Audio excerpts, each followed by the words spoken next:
안녕하세요. 대치 퍼스트클래스 조창훈입니다. 2022 대입 전형 설명회 지금부터 시작하겠습니다.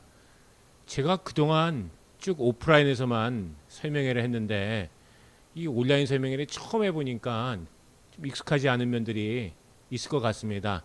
점점 더 발전된 퍼클의 모습 보여드리겠습니다. 이제 메인 화면으로 나오니까 제 얼굴이 자주 안 보일 겁니다. 너무 섭섭해하지 마시고요. 오늘의 순서를 알려드리겠습니다. 오늘은 그 총 3부로 나눠서 진행을 할 생각입니다. 제가 이제 온라인을 보니까 그 30분 넘어가면 집중력이 현저히 떨어지더라고요. 그래서 1, 2, 3부로 나누는 것이고 뭐 순서에 따라 보시는 게 좋지만 뭐 거꾸로 보셔도 전혀 상관은 없습니다. 2022 대입 전형의 화두는 뭐냐라고 놓고 보면 세 가지라고 볼 수 있을 것 같습니다. 첫째는 수험생 감소입니다. 이번 연도에도 역시 수험생이 대략적으로 한 4만 8천 명 정도 줄어들었습니다. 학령 인구가 감소되어지는 부분들이 있으니까 그만큼 내가 작년보다 더 잘 갈 수 있지 않겠는가라고 하는 부분들이 합리적인 추론입니다. 그런데 수시 쪽에서는 전형 비율 자체는 변하진 않았지만 논술이 축소된 상태입니다. 그러니까 올해 논술은 참 가기가 좀 어렵지 않겠느냐라는 부분들이 있습니다. 2020에 대입에서 가장 큰 문제는 그 다음 연도에 정시가 늘어난다는 겁니다. 그 다음 연도에 정시가 늘어나게 되는데 이 인원 자체가 10% 15% 늘어나는 게 아닙니다. 정시 인원 안으로만 생각을 해보면 30% 이상 늘어나는 거거든요. 그러니까 10,000명 뽑는데 13,000명으로 늘어난다. 이렇게 봐야 되니까 2022 지금 고3 올라가는 수험생들은 혹시 내가 원하는 대학이 나오지 않으면 한 번 더 해봐야 되겠다라는 욕망을 갖게 됩니다. 이 부분이 수시에서도 상향 지원을 하게 되는 문제점을 발생한다. 이렇게 보셔야 될 것 같습니다. 작년도죠. 교육부가 이렇게 9시 뉴스에 자주 나왔던 일은 흔치 않았습니다. 대입 공정성 강화 방안, 이걸 바탕으로 한 정시 확대 등등에 대한 이슈가 있어서 윤회 장관을 우리가 뉴스에서 참 많이 봤습니다. 결국 그렇게 해서 일어난 교육개혁은 무엇이냐라고 보면 과거로 돌아간 거였었습니다. 맨 오른쪽 사진은 제가 학교 다니던 80년대 대학 담벼락에 붙어 있었던 정시 합격자 발표 하던 모습입니다. 지금은 이것을 온라인으로 하고 있기는 하지만 정시란 건 가군, 나군, 다군이 있고 재수생이 있어서 예측할 수 없는 변수들이 제법 많습니다. 배치표만으로 믿고 할 수는 없는 상태인 거죠. 왼쪽 사진은 2000년대 초반에 유행했던 논술 전형 때의 퀵 서비스를 보여주는 겁니다. 결국 논술 전형이 축소되어지니까 더 이상 퀵 서비스로 연세대학교에서 성균관대학교로, 중앙대학교에서 한양대학교로 오토바이를 타고 다니는 일들은 안 일어나게 됐습니다. 그렇지만 변함없이 수시 모집 인원은 많습니다. 이게 2021이 2022, 2023 예비 고2, 고3과 결정적으로 다른 점이다 라고 보셔야 될 것 같습니다. 전국 기준으로 놓고 봤을 때는 수시 모집 비율이 77%입니다. 정시 비율이 23%밖에 안 됩니다. 그러니 정시가 좁은 문이다 라고 얘기할 수밖에 없는 상황이고, 지금 고3은 수시 위주로 전형 준비를 할 수밖에 없지 않냐 라고 하는 고민이 남아 있습니다. 그런데 이것이 2022에 되면 정시 비율이 대략적으로 33%, 35% 정도 되니까 2021에서 정시에서 모집하던 비율보다는 30에서 50% 정도가 늘어나게 되는 겁니다. 한마디로 뒤집어지는 겁니다. 그러니까 뒤집어지기 전 난파 직전에 배에 있는 것이 2021 수험생이다. 이렇게 보셔야 될 것 같습니다. 학령 인구는 줄었습니다. 전년도에도 학령 인구는 줄어들어서 대략적으로 한 6만 명 이상 줄어들었는데 기대했던 것만큼 학생들의 입시 결과가 좋지는 않았습니다. 인구가 줄어들어도 강남의 아파트값 떨어지지 않는 거랑 똑같습니다. 결과적으로 상위 6개 대학은 인구 줄어드는 거에 대한 기대감으로 경쟁률이 더 높았고 상위 15개 대학까지는 작년보다 입결이 같거나 오히려 더 높아지는 일이 일어났었습니다. 이제는 옥석을 가리기 시작해서 그냥 4년제 대학, 수도권에 있는 4년제 대학이 아닌 이름값 하는 대학을 가야 되겠다라는 일이 일어나게 된 겁니다. 지금 고2로 표시된 녹색이 이제 예비 고3 인구입니다. 지금 이 재학생 숫자가 결국 재학생 중에서 실제로 대학 진학을 포기하는 사람 숫자, 이게 대략 한 25% 되거든요. 그걸 빼고 재수생 들어오는 비율이 또 25%거든요. 그래서 결국 학령 인구만큼 시험을 본다, 이렇게 보시면 될 것 같습니다. 그러니 올해는 46만 명 정도가 보니 불과 2년 전 대비해서 놓고 보면 대략 한 12만 명, 13만 명 정도가 줄어든 겁니다. 그래서 이번 정시 때도 놓고 보면 굳이 얘기하자면 대학 랭킹을 얘기하는 건동, 수콩 밑에 라인들은 입결이 좀 다소 내려갔습니다. 올해는 그렇게 놓고 보면 한 건국대 이하 라인부터는 입결이 다소 내려갈 가능성은 있다라는 거죠. 1000명일 때 전교 1등하고 900명일 때 전교 1등하고 많이 쉬워지나요? 그렇지는 않습니다. 그래서 서울대, 연대, 고대는 여전히 좁은 문이지만 대학이 조금 내려가기 시작하면 입시 환경은 조금 유리해졌다, 이렇게 봐야 될 것 같습니다. 우리가 보는 표는 이런 겁니다. 이 표는 많은 설명회장에서 제일 먼저 나오는 표인데 사실 의미 없는 표이긴 합니다. 대기업에서는 34만 7천 명이 대학을 간다고 얘기를 하고 있는데 재외국민 전형을 빼고 나면 33만 4천 명이 됩니다. 그렇게 되면 46만 명인데 맘만 먹으면 대학을 갈 수 있지 않을까, 이렇게 생각을 합니다. 그런데 광운대까지를 갔다가 예컨대 30등 랭킹이라고 얘기를 하자고요. 이곳에는 부산대도 있고 경북대도 있고 아주대도 있고 대학 정원은 34만 명이라고 했는데 서울대부터 광운대까지를 만약에 탑 30이라고 얘기를 한다면 여기까지의 정원은 2만 4천 명밖에 안 됩니다. 그러면 30개 대학의 정시 모집 인원은 2만 4천 명밖에 안 되니 가는 게 쉽진 않을 거 아닙니까? 30개 대학 전체 모집 인원은 얼마 되냐? 7만 명입니다. 7만 명이라고 얘기한다면 어떻게 되는 거죠? 20%가 안 되는 수치입니다. 그러니까 학교 내신으로 15%에서 20% 정도까지의 대학이 간다.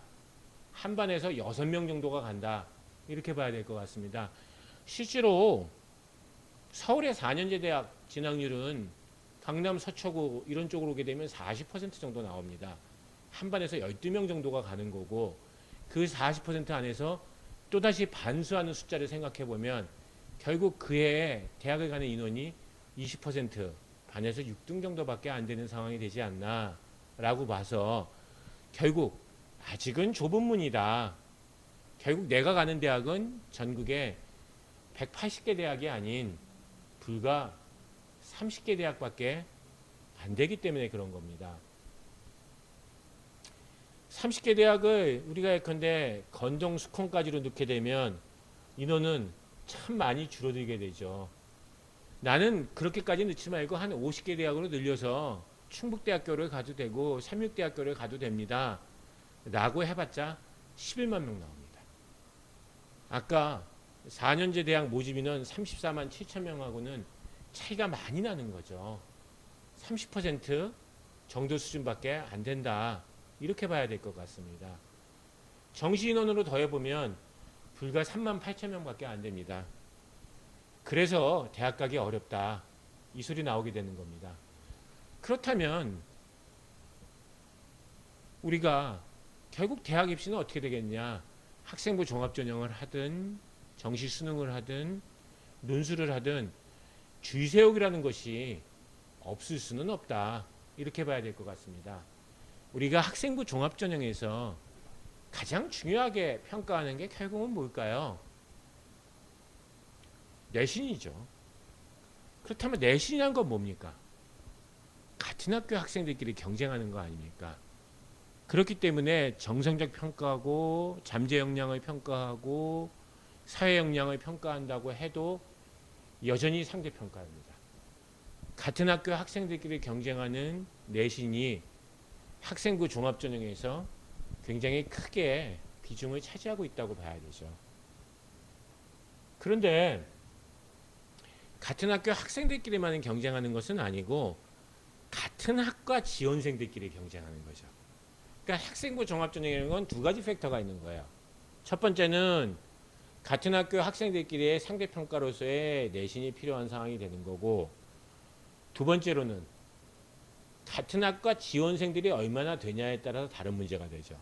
소위 말해서 인기 있는 학과라고 되면 경쟁률이 더 높아지고, 인기가 떨어지는 과라면 더 낮아지고, 그래서 대학이 조금 낮은 대학이라고 해도 학과가 인기 있으면 수시에선 떨어지는 경우들이 많습니다. 나만 그 활동을 준비한 게 아니거든요. 인문계열에서 놓고 보면 미디어학과 같은 것이 그럴 수 있고요. 자연계열 놓고 보면 생명과학이 그럴 수도 있겠죠. 의대는 오히려 또 좀 다릅니다. 의대는 수능 최저학력이라는 것이 존재하는데, 이 수능 최저학력이라는 것이 의대가 요구하고 있는 비율이 전국에서 1%에서 2% 정도의 학생들밖에 충족할 수가 없습니다. 그렇다 보니까 의대는 자격 있는 사람들만 들어오게 되니까 실제 경쟁률이 좀 낮은 편인데, 수많은 학생부 종합전형은 고려대학교, 이화여대, 홍익대학교를 제외하고서는 최저학력을 요구하고 있지 않습니다. 그렇기 때문에 어떤 학과를 고르고 해당 학교에서 얼마나 내신을 받았는지가 굉장히 중요하게 됩니다. 결국 논술은 내신이 나쁜 학생들이 별도의 서술형 시험, 풀이 과정이 들어가 있는 굉장히 긴 답안지를 제출하는 형태로 경쟁을 해왔는데, 이 논술 전형이 줄어들었기 때문에 학교 내신에서 자기가 만족스러운 성적을 얻지 못하는 사람들은 바로 정시로 넘어가게 되는 상황이 된다, 이렇게 봐야 될 것 같습니다. 특기자 전형은 올해 고려대학교에서도 대폭 축소를 했고, 연세대학교는 이제 특기자 전형이 사실상 없어졌고, 그렇게 돼서 소위 말해서 특목고 학생들에 대한 특기 전형은 줄어든 상태입니다. 수능 성적은 굉장히 객관적인 것 같아요. 전국의 수능 응시자들이 한날 시험을 봐서 성적을 줄여온 거니까 공정하지 않냐라고 보여지고 객관적이지 않냐라고 보여지는 부분들이 있습니다. 그런데 수능 성적으로 합격하는 비율이 재수생이 연세대학교 같은 경우에는 54%, 서울대학교도 55%, 고려대학교는 64%, 경희대학교는 65%. 결국 재학생들한테 기회를 주고 있지 않다는 점에서 공정한지는 모르겠지만 타당한가에 대해서는 적합하지 않은 것 같습니다. 지난 3년간 공부한 내용을 다시 한번 반복해서 객관식 문제로 푸는 것은 일정 비율 이하로 떨어져야 되는데, 그 비율의 적정선이 얼마인가에 대해서 작년도에 치열한 논쟁을 벌였던 것이다. 분명한 것은 20%가 조금 작은 인원인 건 있을 수 있어요. 하지만 40%가 좀 지나치게 많은 인원이 아닌가라고 보여질 수 있는 부분들이 있죠. 정시 40%에서 재수생이 60% 이상 합격한다고 치면 재학생은 16%밖에 안 되는데, 합격생 비율이 정시 비율이 40%가 된다고 치면 결과적으로는 재학생 중에서는 아무리 잘해도 76% 이상밖에 대학을 못 간다는 일이 나오게 되거든요. 그런 부분들이 고민 아닌가, 이렇게 보여집니다. 지금 2021년도에는 건국대학교에서 정시 비율로 1171명을 뽑는데 2022년도에는 1192명, 2023년도에는 1362명, 2022년도에 조기 집행을 해서 이 비율이 좀 늘어날 수도 있고요.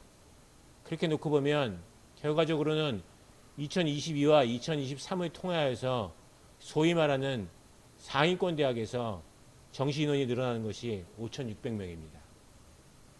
5,600명이면 잠재적 수요자 5만 명으로 놓고 본다면 대략적으로 10% 정도가 늘어나는 상황이거든요. 그래서 20일에서 21로 넘어가면서 아무래도 재수에 대한 욕구가 많아질 수밖에 없다. 이렇게 보는 거죠. 서울대학교 같은 경우가 736명을 뽑다가 1176명으로 400명이 늘어나고, 연세대학교, 고려대학교에서도 특히 고려대학교가 많이 늘어나죠. 고려대학교에서도 적어도 700명 이상이 늘어나게 되면 소위 말해서 중상위권 학생들 같은 경우에는 내가 좋은 내신을 들고 있어도 수능 공부를 해서 더 좋은 대학을 가야 되겠다라는 욕구를 가지게 된다는 겁니다. 15개 대학의 2021 선발 인원을 보게 되면 서울대학교는 여전히 종합전형 인원이 많지만 이 안에서 특목고생이 많이 붙는 일반 전형을 제외하고 나면 각 학교 전교 1등들한테만 기회가 주어지는 상황이 되는 것이다 라고 봐야 될 것 같고요. 연세대학교가 이제 종합전형 인원이 많이 늘어났네요. 연세대학교가 학생부 종합 면접형 인원이 늘어나면서 학교 추천이 됐습니다. 그래서 내신 좋은 학생들이 연세대학교에 붙을 확률이 조금 더 높아졌습니다. 연세대학교 활동 우수도 인원이 늘어났는데 이 인원은 연세대학교의 특기자 전형 17.4%를 뽑던 게 4.8%로 줄어들면서 넘어온 거기 때문에 활동 우수 쪽은 오히려 일반 고생이 합격할 비율이 줄어들 수도 있다. 이렇게 보여지는 부분들이 있습니다. 고려대학교는 학교 추천이 학생부 교과 전형으로 바뀌었습니다. 그래서 2020년도에는 학교 추천 1이었는데 학교 추천 1과 2를 합친 다음에 학교 추천 전형이라고 해서 학생부 교과 전형에서 30.4%를 뽑습니다. 교과 전형인데 대단히 복잡해서 정말 교과 전형인지 모호한 부분이 있습니다. 우선 수능 최저 학력이 작년도에 학교 추천 2 전형 정도로 높은 수준을 요구했습니다. 지금 400명 기준에서 전교 10등을 한다고 해도 과연 이 수능 최저 학력을 충족할 수 있을까라고 하는 부분들에서 의문 가는 학생들이 많아졌습니다. 이 학생들이 수능 최저를 충족하지 못하는 상황에서 연세대학교 면접형을 냈다가 떨어지고 나면 그 다음 대책이 많지가 않은 상황이 됐습니다. 두 번째로는 고려대학교 학교 추천 전형이라는 게 여전히 서류평가가 20%, 면접이 20%가 있습니다. 교과인데 교과 내신 평가는 60%가 들어가 있는 상태죠. 교과 비율이 50% 이상이면 교과 전형이라고 놓기 때문에 이게 좀 세미 종합 전형이다. 이렇게 봐야 될 것 같습니다. 고려대학교도 특기자 전형이 대폭 줄어들었습니다. 이게 학생부 종합 전형에서 수능 최저 학력을 요구하지 않는 계열 적합형으로 바뀌었는데 이 계열 적합형이 결국 특기자 전형을 대체하는 것이니 일반 고생이 합격하기는 좀 어렵지 않냐. 이렇게 놓고 보면 전체적으로 놓고 보면 학교 추천 인원이 줄어들고 일반 전형 학업부 수용은 그대로 있기 때문에 일반고가 들어갈 수 있는 폭은 좀 줄어들었다. 대신에 연세대학교에서 학생부 종합전형이 늘어나서 연세대학교가 들어갈 수 있는 비율이 늘어났다.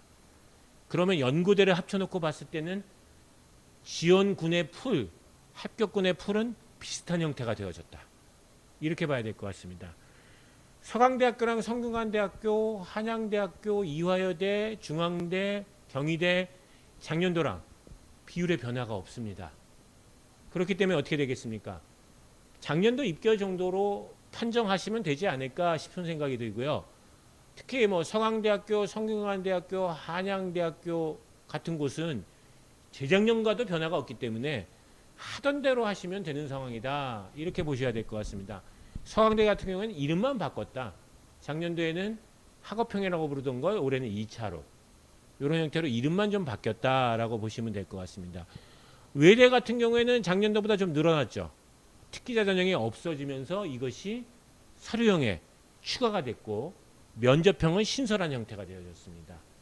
결과적으로는 서류형에서 실기 전형에 있었던 특목고생을 좀 흡수를 하고 면접형이 종래의 학생부 종합전형인데 일반고생을 좀 더 늘려서 뽑게 되지 않을까 이렇게 보여지는 겁니다. 전체적으로 놓고 보면 2021과 2020은 그렇게 큰 변동이 있지는 않습니다. 43%, 43.1%니까 크게 변화가 있지 않았고, 고려대학교가 교과 전형이 종합 전형에서 옮겨온 거, 연세대학교가 종합 전형 인원이 늘어난 거, 요 정도만 좀 변화가 있었다 이렇게 봐야 될 것 같습니다.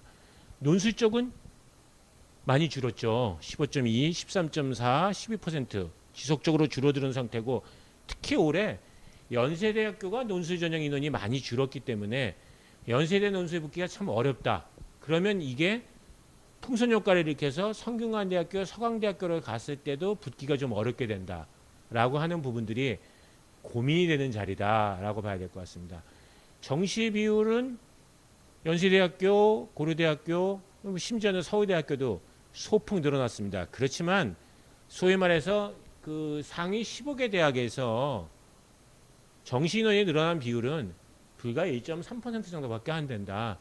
그러니까 2021은 분명히 작년도에 굉장히 많은 뉴스가 있었던 건 사실인데 2020 전형에서 뽑던 2019 전형에서 뽑던 그 과거에 뽑던 패턴이 그냥 그대로 이어지고 있는 형태가 되어지니까 종래의 입시 전략 방법, 준비 방법들이 많이 그대로 적용되어지면 된다.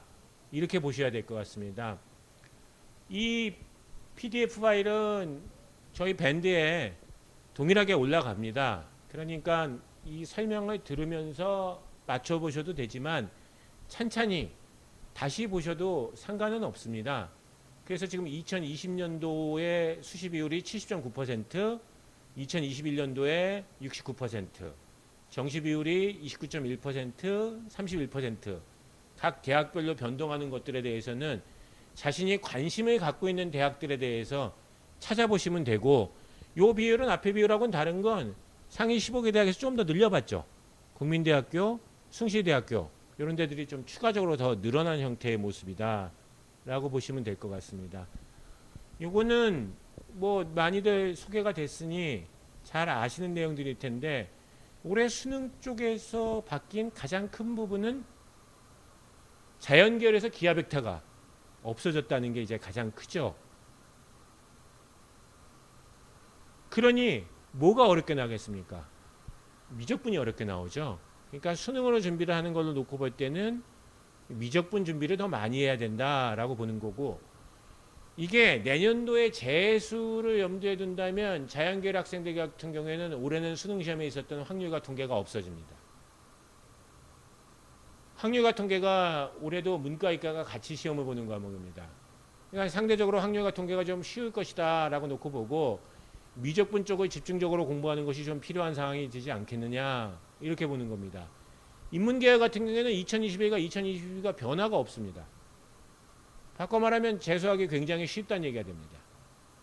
2021과 2022의 수능 체제는 공통 과목과 선택 과목으로 나눠져 있기는 하지만, 그래서 선택 과목의 문항수가 좀 줄어드는 부분들은 있지만, 자연계열 같은 경우에는 이미 올해부터 미적분이 좀 어렵게 나올 것이고, 인문계열 같은 경우에는 이미 수투, 과거에 이게 미적분 아니었습니다.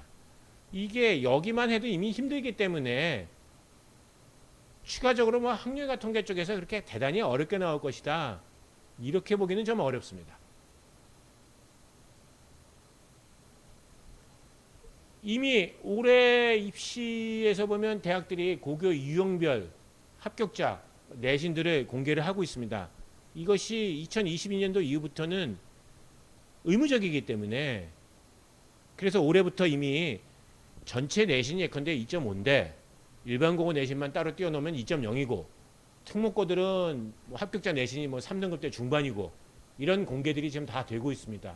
저희 밴드에서도 이제 뭐 중앙대학교라든지 시립대학교 입시 결과 같은 것들을 검색을 해보면 고교 유형별로 합격자 내신 등급이 어떻게 달랐다 이런 것들을 볼 수 있고, 크게 봐야 되는 문제인 거지. 그러니까 어떤 지역구, 강남구, 서초구, 노원구, 양천구, 여기서 이제 일반고 학생들의 합격 내신이 어느 정도 나온다, 이런 정도로만 데이터를 검증을 해야 되지, 그 안에서 잘게 뭐 우리 학교는 내신을 어디까지 평가하고 뭐 같은 지역구 안에 있는 저 학교는 좀 낮게 평가하고 이런 건 없습니다.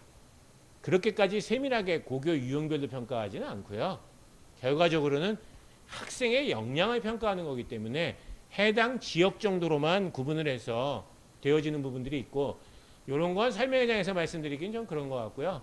세부적으로 이제 해당 지역구에서 학부모님 오시면 요 지역은 한 이 정도로 평가를 합니다 라는 부분들에 대해서 말씀을 드릴 수 있지 않을까 싶습니다. 일단 올해 보면 논술 전형이 단계적 폐지 유도에 부응하게끔 줄어들어 있는 상태이고, 2022년도 이후부터는 작년도에 이제 13개 대학 감사를 통해서 학종과 논술을 합한 비중이 높은 대학은 그 비중을 축소해서 정시로 늘려라 라고 하는 부분들이 있고, 논술 전형도 재수생이 합격을 많이 하고 정시 전형은 재수생이 더 많이 합격을 많이 하니 논술 전형이 결국 폐지의 길을 겪고 이 인원이 학생부 종합전형에서 있고, 그 다음에 이제 정시 쪽은 늘어나게 되고 이런 형태로 가게 되지 않을까 보여집니다. 그 얘기가 이 얘기입니다. 학종과 논술 위주 전형 모집 인원이 45% 이상인 대학들은 일단 논술을 줄이든 학종을 줄이든 하고 이 인원이 이제 정시로 늘어나야 된다라는 얘기입니다.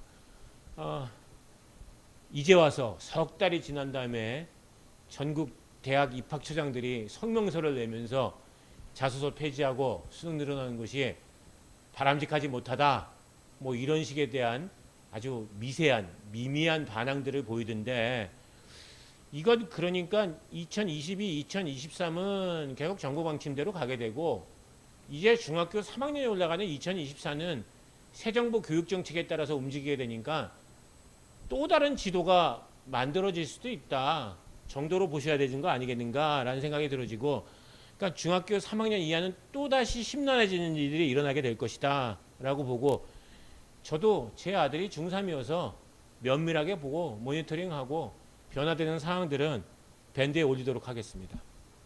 학생부 기재사항은 놓고 보시면 지금 2020, 2021은 변화되는 상황이 없습니다. 2021은 심지어는 소논문도 기재가 가능한 상태이긴 하지만 실질적으로 이제 소논문이 평가되어지지는 않을 것이다, 이렇게 보여지는 상황입니다. 2022부터는 파란색으로 표시되어지는 부분들이 달라지는 부분들입니다. 그러니까 지금 고2 올라가는 학생들부터는 학생부에 남는 것이 내신하고 세부능력 특기사항만 있다, 이렇게 보셔야 될 것 같습니다. 우리가 알고 있는 과거의 학생부 종합전형의 게 이렇습니다.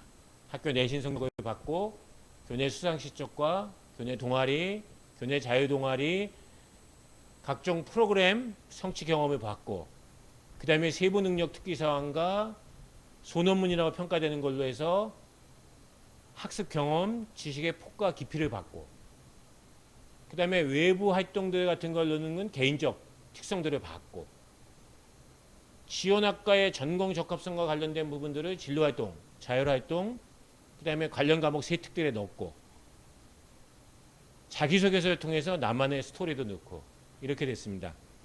학생부 종합전형의 역사는 결국 이것을 차근차근 축소해 나가는 형태로 되어졌고, 그래서 2022, 2023은 어떻게 되어졌냐?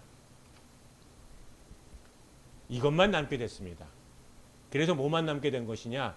학교 내신 성적, 교과목의 세부능력 특기사항, 그다음에 지원 전공 관련된 과목의 내신, 영문과를 간다면 영어 내신, 국문과를 간다면 국어 내신, 물리학과 전자과 기계과를 간다면 물리 내신, 화공과를 간다면 화학 내신, 의대를 간다면 전부 다, 경제학과를 간다면 수학과 사회 내신, 이런 식의 전공 적합성을 보고 학교 내신 성적을 보고 세부 능력 특기사항만 보고, 동아리 활동 자체도 이것이 학습 경험과 그렇게 크게 있는 건 아니기 때문에 협업 능력, 인성, 그 다음에 자아 확장성 정도만 평가를 하게 되니까 평가 요소 자체는 굉장히 축소되어졌다, 이렇게 봐야 될 것 같습니다.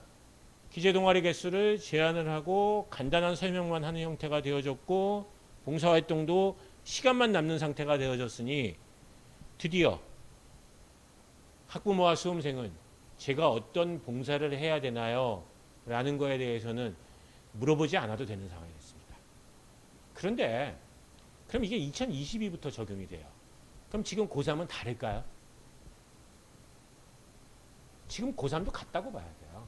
결국 고3도 축소된 학생부 종합전형에 평가 지침이 들어오게 되니까 전체 내신, 지원 전공 관련된 과목의 내신, 그 다음에 세부 능력 특기사이 중점적으로 평가가 되어지게 될 것이다 라고 봅니다.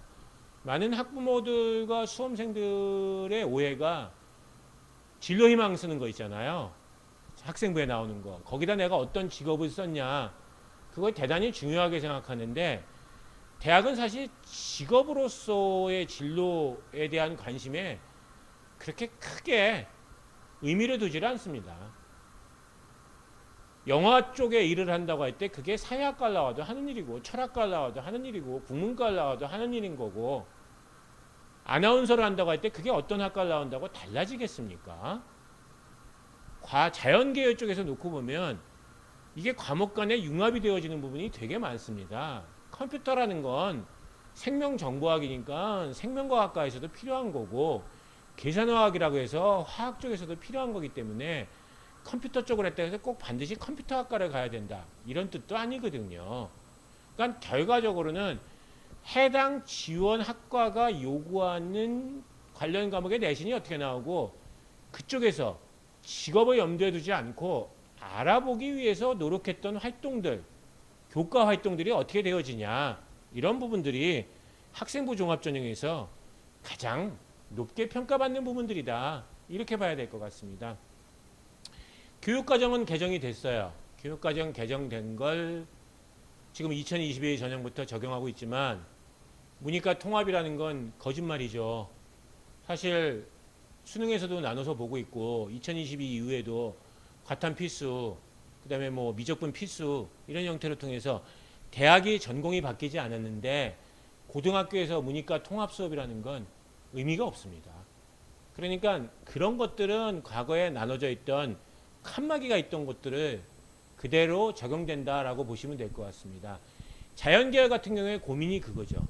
수능을 보려면 지구과학을 봐야 되는데 학생부 종합전형에서 지구과학이 쓰일 수 있는 과가 뭐가 있겠습니까? 건설 관련된 과들, 건축 관련된 과들, 그 다음에 환경, 대기 정도밖에 없지 않습니까? 그러니 지구과학 내신을 잘 받는 건 그렇게 많이 쓸모가 있는 상황이 아니고 지금 2021에서는 상대평가로 3학년 때 투과목, 과학탐구 투과목 평가를 하는데 이쪽에서 내신이 어떻게 나오는지에 따라서 자신의 학과 방향이 결정되어진다는 거죠. 근데 나는 수능 과목으로는 과학탐구 원과목을 하는데 그래서 뭐 생명 지구과학을 하거나 화학 지구과학을 하는데 학생부 종합전형을 준비하려면 수능과 관계없는 투과목을 해야 된다는 거 이런 게 지금 고민인 것 같습니다. 지금 그 교과과정은 개편이 이런 식으로 됐어요. 그렇게 돼서 지금 문과 쪽에서 놓고 보면 수원에서 범위가 좀 늘어난 부분이 있으니까 작년도에서 재수행이 들어오면 좀 새롭게 공부해야 되는 부분들이 좀 있는 상태가 됐습니다. 여전히 학생부 종합전형에서는 진로 선택이라고 들어오게 되는 기하라든지 경제수학이라든지 수학 과제 탐구 같은 것들을 높게 평가합니다. 이 부분에서 내가 어떤 성취를 이루고 왜 관심을 가졌는지 부분들을 갖다가 좋게 봅니다. 그러니까 이렇게 서로 안 맞는 부분들이 있다는 게 좀 고민입니다. 우리 과학탐구 놓고 보시면 지금 생명과학이 60%, 지구과학은 69.4%가 듣고 있고 투과목은 불과 3, 4%밖에 안 듣고 있거든요. 그러니까 이 비율은 점점 줄어들고 있는데 예컨대 투과목이 7,000명 듣는다. 그러면 1등급이 몇 명 나오는 거예요? 280명이요. 2등급이 몇 명 나오는 거예요? 8,000명이요. 그러면 서울대랑 연고대 그다음에 의대 인원 더해보면 이 모집 인원이에요. 그러니까 투과목 들어서는 2등급 나오는 것도 만만치 않다. 이렇게 보여지는 부분들이거든요. 그러니 서울대학교 지역균형 선발을 하는 사람을 제외하고서는 투과목을 하기가 어려워지는 상황이 되고 서울대학교 지역균형 선발을 선택하는 사람은 투과목을 해도 수능 최저를 못 맞힐까 봐 걱정이 되어지는 거고 그래서 올해 서울대학교가 지역균형 선발의 최저학력을 바꿨죠. 전에는 두 개 다 2등급이어야 되는데 올해부터는 탐구 과목에 한해서는 두 개 합사 1등급, 3등급이 나오는 형태들로 하게 되어졌다. 이렇게 봐야 될 것 같습니다. 올해 정시에서 그래서 서울대학교 의대가 전국 석차를 매기는 누적배분율은 연세대학교보다 훨씬 낮았습니다. 그건 투과목을 선택해야지만이 서울대 의대를 지원할 수 있기 때문에 자원이 줄어들어서 그런 거거든요. 그러니까 이 부분에 대해서 서울대학교가 투과목을 포기하든지 아니면 평가원이 투과목에 대한 가산점을 모든 대학들에 좀 충고를 하든지 둘 중에 하나를 하지 않게 된다면 유명무실화되어지는 부분들이 있다. 학생들이 깊이 있게 공부하려고 할 수 있는 환경을 만들지는 않았다. 이런 부분들이 문제입니다. 선택 과목은 수능 중심으로 놓고 보면 굉장히 유명무실하지만 세계지리, 세계사, 경제, 고전과 윤리, 사회문제 탐구 이런 것들은 정말 학생부 종합전형에다가 자기가 자신의 특징을 표현할 수 있는 것들이 되게 많습니다. 인문계열에 있는 많은 학과들은 결국 사회문제, 한국 사회에 대한 이해를 하고 있다면 지원해서 공부할 수 있는 과들이거든요. 그것이 경영학과가 됐든 경제학과가 됐든 사회학과가 됐든 어떤 과라도 사실은 우리 사회가 어떻게 하고 있는지를 알아야 되는 거거든요. 우리 좀 진부한 얘기긴 하지만 우리 아카데미상 받았잖아요. 한국 사회 문제에 대해서 천착을 했기 때문에 그런 게 일어나지 않겠어요? 그렇게 되니까 인문계열에서는 이러한 탐구 과목들을 어떻게 공부를 했고 왜 공부를 했고 여기서 무엇을 발표했다가 들어와 줘야 되는 상황입니다. 어문계열들은 도대체 우리나라의 고등학교 중에서 중국어 2가 됐든 독일어 2가 됐든 배우는 학교가 어디가 있습니까? 외고밖에 없잖아요. 그러니까 어문계열들에서 영문과를 제외한 나머지 어문계열들은 외고생들이 많이 합격할 수밖에 없는 상황이다. 이렇게 봐야 될 것 같습니다. 여기도 밸런스가 안 맞죠. 수능으로만 놓고 보면 생활과 윤리, 사회문화를 압도적으로 많이 듣습니다. 그런데 이 과목 말고 자기가 좋아하는 과목이라고 윤리와 사상을 들으면 어떤 일이 생기냐라고 하면 2020 수능에서 100분위가 만점을 맞아도 93이 나와서 대학 환산 점수로 1점 이상 차이가 났었어요. 대학 환산 점수 1점은 굉장히 크거든요. 그러니까 결국 많은 수험생이 듣는 생활과 윤리, 사회문화, 한국지리를 사회탐구 과목으로 선택할 수밖에 없는 상황이 됩니다. 학생부 종합전형과 수능이 따로 놓이게 되는 거죠. 근데 이 와중에 이제 2023 이후부터는 교과 교실제도 하고 고교 학점제도 한다고 하니까 서로 안 맞는 제도가 무리하게 지금 결합되어져 있다. 이렇게 봐야 되지 않을까 싶습니다. 우리 재수생 비율을 놓고 보시면 2004년도, 2006년도에는 27%, 26%를 하다가 2010년도 이후부터 비율이 20%대로 떨어졌었습니다. 왜 그랬죠? 이때부터가 수시가 늘어났어요. 수시는 재수생에 유리한 전형이 아니거든요. 학생부 종합전형에서 재수생이 아무리 많이 붙는다고 해도 10% 정도밖에 안 나오거든요. 그러니까 재수생을 줄이는데 효과가 굉장히 있었습니다. 자, 이제 2020년도에 서강대, 성대 중심으로 조금 정시인원 늘어났더니 벌써 재수생 비율이 25%로 늘어났습니다. 올해는 이 비율이 더 늘어납니다. 2023년에는 더 늘어납니다. 2004년도 이상으로 재수생 비율이 늘어나게 되는 거죠. 결국 수능 확대는 재수생을 권하는 사회가 되는 것이고 재수생 비중이 늘어나게 되니까 고등학교 3년을 마치고서 원하는 대학을 가지 못하게 되는 일이 일어난다. 이렇게 보셔야 될 것 같습니다. 그래서 연세대학교에서 58%, 고려대학교에서 64%가 정시로 재수생이 입학했고 경희대학교는 심지어 이 비중보다도 더 높았습니다. 이런 부분들이 문제라는 거죠. 그렇죠? 정시 비중을 놓고 봤을 때 전체적으로 55%대 이게 또 서울대학교이기도 했었습니다. 그래서 수시 비중이 늘어났기 때문에 재수생을 잡았는데 이 그래프처럼 정확하게 지금 W 모습이잖아요. 다시 27%, 28%를 넘어가게 되어지는 일들이 일어나게 됐다라고 하는 부분들이 고민일 것 같습니다. 대학 진학률은 수시로 합격하는 비율이 높은 하나고등학교는 78%지만 휘문고등학교 39%, 진선여고 47%, 경기여고 41%입니다. 이 학생들이 다 수시로 가는 건 아니죠.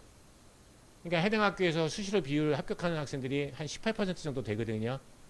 학생부 종합전형으로 합격하는 학생들은 15% 정도 돼요. 15%라고 놓고 보면 내신 3.3등급이에요. 그러니까 내신 3.3등급이 넘어가면 어떤 일이 생기냐라고 놓고 보면 수시를 버리고 수시를 써요.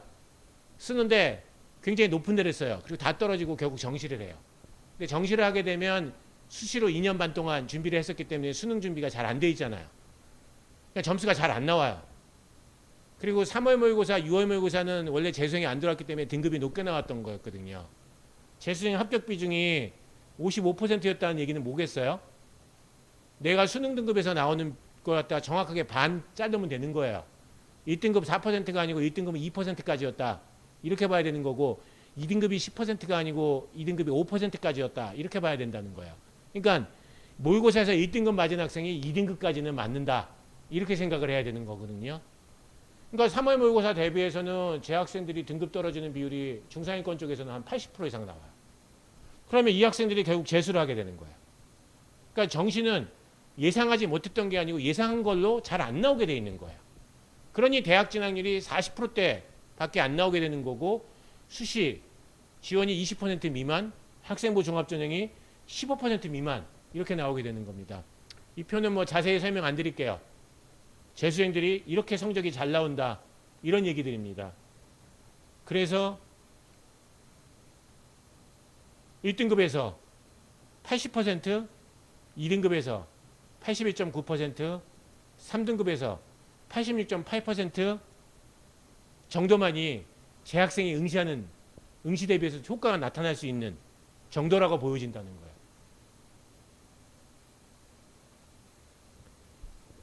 국어, 수학, 탐구 기준은 전국에서 15,000등 안에를 놓고 보면 재수행 비율이 43.7%였어요. 자연계열은 49.8%였었어요. 이게 무슨 15,000등이 무슨 의미가 있냐 하면 서울대부터 홍대까지 정시인원 다 더하면 15,000명이에요. 그러니까 내 등수에서 절반 정도는 재수생들이 차지하고 있고 특히 이게 자연계열 쪽은 굉장히 크다. 이렇게 봐야 될 것 같아요. 논술은 분명히 서울 지역 학생들한테 굉장히 유리한 시험이에요. 논술은 정시보다도 더 많이 붙었어요. 수도권에서. 그러니까 논술이 축소된다는 것은 논술이 축소되고 정시가 늘어나는 건 수도권 학생들 입장에서 놓고 보면 유리해진 건 아니고 그대로인 거고 재학생보다는 재수생이 유리해졌다. 이렇게 이해해야 되는 거예요. 이 표는 차근차근 보시면 되는 표입니다. 그러니까 해당 학교가 스카이를 정시로 입학한 비율이 언젠가는이에요. 그의 현역은 아니고 22% 정도 수준이었다. 이렇게 봐야 될 것 같고 반포고등학교 같은 경우에는 5% 정도 그러니까 한 20명 정도밖에 안 붙었다. 우리 수시 통계도 엉터리지만 정시 통계도 중복 합격자를 다 계산하거든요. 그러니까 내가 스카이를 정시로 가야 되겠다. 그럼 학교 내신을 점검을 해봐야 되는데 학교 내신을 점검을 해서 전체적으로 2.5등급이 넘어간다.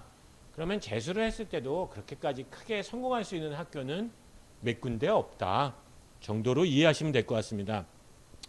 자신의 학교가 몇 %대에 있는지 그걸 바탕으로 해서 그렇다면 내가 수시를 선택하는 게 맞는지 정시를 선택하는 게 맞는지 그거를 판단하시면 될 것 같습니다.